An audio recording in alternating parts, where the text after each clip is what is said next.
Vegetarian ডিলাইটের সকল বন্ধুদের আমি আরও একবার স্বাগত জানিয়ে আজ ভিডিওটি শুরু করছি।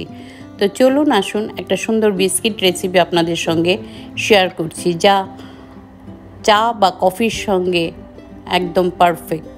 আর চা বসিয়েও আপনি 10 থেকে 15 মিনিটের মধ্যে বিস্কুটটা তৈরি করে ফেলতে পারবেন। এখানে আমি নিয়েছি প্রায় 2 কাপ পরিমাণের আটা, একটু চেলে নেব। নিয়েছি প্রায় 3 থেকে 3.5 চামচ হচ্ছে সুজি, সামান্য পরিমাণের একটু নুন, 2 চামচ চিনি। এখানে চাইলে আপনারা গুঁড়ো চিনি ডাস্ট দিতে পারেন, আমি গোটাটাই দিয়েছি। আর একটু সামান্য খাওয়ার সোডা দিয়ে আর তেল দিয়েছি। এখানে তেলটা একটু বেশি পরিমাণ দিতে হবে, 3.5 চামচ, যেটা রিফাইন অয়েল বলে, সানফ্লাওয়ার, আমি সেই তেলটাই ইউজ করেছি। তেলটা দিয়ে আলতো হাতে একটু ময়ামের মতো করে দেব। দিয়ে আমি একটু দুধ আর জল, এখানে একটু গরম জল আমি ব্যবহার করব, মিশিয়ে এটা এখানে আস্তে আস্তে ডোয়ের মধ্যে দিয়ে দিব। দিয়ে ডোটাকে তৈরি করে নেব। তৈরি করে দেখুন আপনারা, আমি বিস্কুটটাকে ঠিক এই ধরনের একটা শেপে নিয়েছি।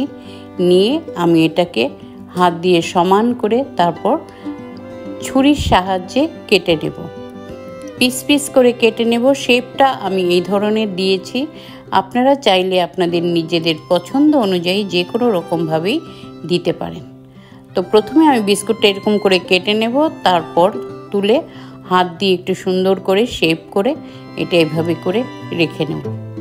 আর এখানে আমি ড্রাই ফ্রুটস আপনারা ব্যবহার করতে পারেন। আমি ড্রাই ফ্রুটস হিসাবে কিছু কিশমিশ এখানে ব্যবহার করেছি, মুখের কামড়ে পড়লে খুব দুর্দান্ত লাগবে। যেহেতু সুজি দেওয়া আছে, বিস্কুটটা খুব টেস্টি হবে। আর এইভাবে আমি বিস্কুটটা তৈরি করে নিয়েছি।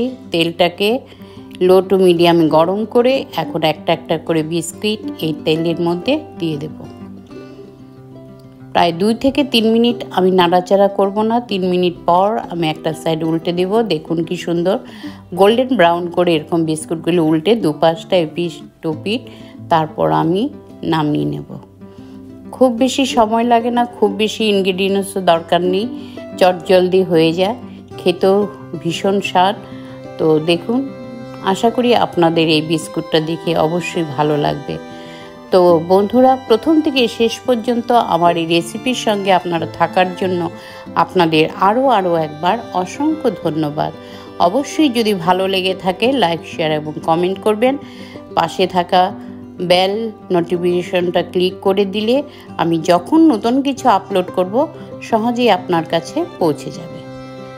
তো আজ আসছি চা বা কফির সঙ্গে, এটার টেস্ট নিন, আমরাও খাবো।